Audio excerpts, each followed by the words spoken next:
First tonight, Fox 17 is covering changes coming to the state's no-fault auto laws. Tonight, the latest in a series of reports by our own Michael Martin. Yeah, today speaking with survivors of catastrophic car crashes that fear they could lose access to the quality care they need when their next portion of the auto reform takes effect. Michael? Yeah, Derek, Doug, for thousands of families across the state, what happens to the medical care they so badly need after this next portion of the Auto Reform Act takes effect on July 2nd is, well, frankly, up in the air. With changes coming to just how much insurance companies will reimburse care providers, it could mean that these survivors are left simply without care.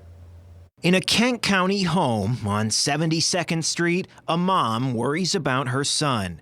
Aaron Castle is 40 years old now, requires 24/7 in-home care after a car crash all the way back in 1994 left him with substantial injuries. We knew right away that he was going to need care at home. His mom, Renee Westbrook, faces the unavoidable anxieties that come along with a loved one being catastrophically injured. That's a good one. But despite her exhaustive efforts to squeeze more joy and triumph into her now disabled son's life, she's never had to worry about someone being there to care for him. His brain can't control his body temperature. The family had unlimited personal injury protection when Aaron was injured. Up until July of 2020, all drivers in Michigan were required to buy unlimited PIP. Expensive, but it came with the promise that if you were ever injured in a car crash, your care would be covered for life. The security that we've had is at risk of being yanked out, and his whole world will be affected. In May of 2019, Governor Gretchen Whitmer signed the no-fault auto reform into law.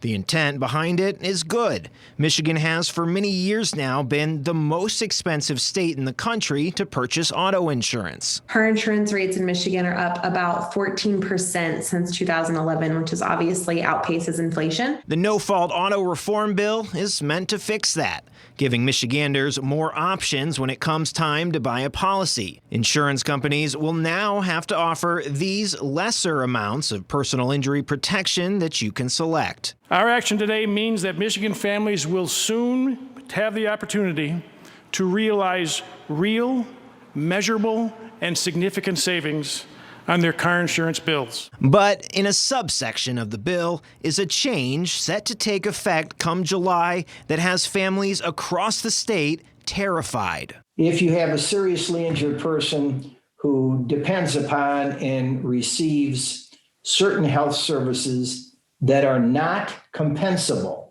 under the federal Medicare law, then the provider of those services will have reimbursement slashed by 45%. As part of these new fee schedules, as they're referred to, insurance companies will now only have to reimburse post-acute care providers 55% of what they were paying in January of 2019 when the act was first signed into law. So politically, they weren't able to get rid of the unlimited lifetime benefits because they know that consumers are going to continue to choose those benefits. So what they did instead was basically make those benefits worthless. According to Tom Judd, board president of Michigan's Brain Injury Provider Council, this change could cause more than 6,000 people throughout the state to lose access to care they desperately need and eliminate around 4,500 jobs. I was able to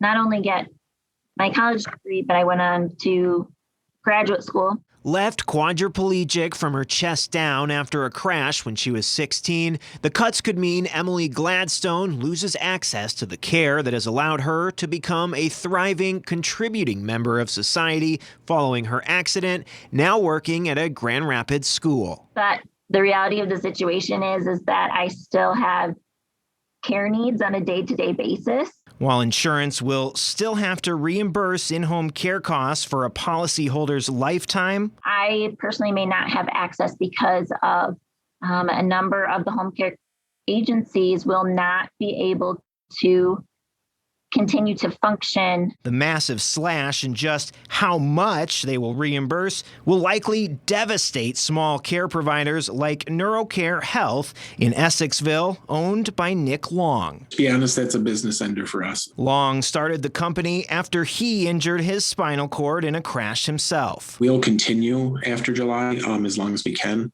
but mostly because we kind of have to. The clients that we serve absolutely can't be by themselves. Of course, not everybody receives post-acute care via a care provider like NeuroCare.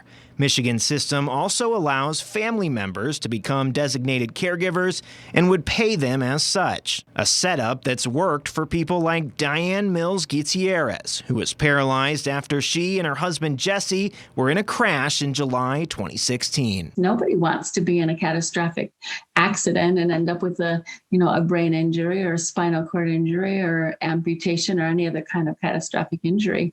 But we knew that insurance was there for us if we needed it. Right now, Jesse provides around 90 hours of care every week, the other hours supplemented by a local care provider. But yet another issue under the new law, insurance companies will only allow family members to be paid for up to 56 hours of care a week. That's a serious blow to us and our family income. It's very frustrating that so many of the legislators are saying, let's just wait. Senate Majority Leader Mike Shirkey said in a statement to Fox 17, for the first time in 7 years, Michigan is not the most expensive place in the country for auto insurance. We certainly must care for the most vulnerable among us, and we will look at taking up additional reforms that may be necessary when the plan goes fully into effect. We wouldn't say, okay, if you're going to take off on an airplane, let's see if you can make it on 50% less gas to your destination.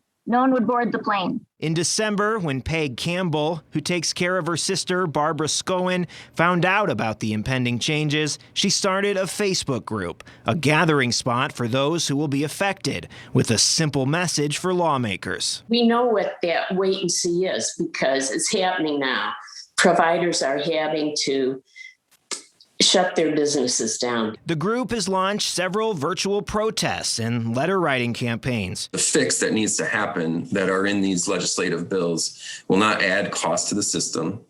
They will not skyrocket prices. Senate Bill 314 and House Bill 4486 are waiting to be voted on or moved on of the insurance committees they're each sitting in. Michigan Democratic Senator Curtis Hurdle, who introduced Senate Bill 314 and who also supported the no-fault auto reform, agrees that the time to act is now. I don't think anyone intended that to happen when we passed this law.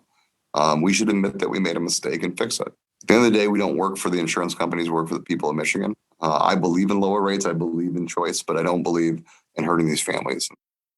Yeah, so theoretically, the fix is sitting there right now, just waiting to be moved out of committee or taken to a vote. For now, though, lawmakers in charge refuse. Yeah, Michael, it sounds like certainly some people still trying to stop that new law from going into effect. Anything that can be done between now and then? Yeah, Derek. Well, in addition to those two bills that we've been mentioning, there is a lawsuit that's been filed on behalf of several survivors and a care facility. And what that's doing is basically questioning the constitutionality of some of these changes. We'll have more on that lawsuit shortly and why families have been traveling to the state capitol in recent weeks coming up.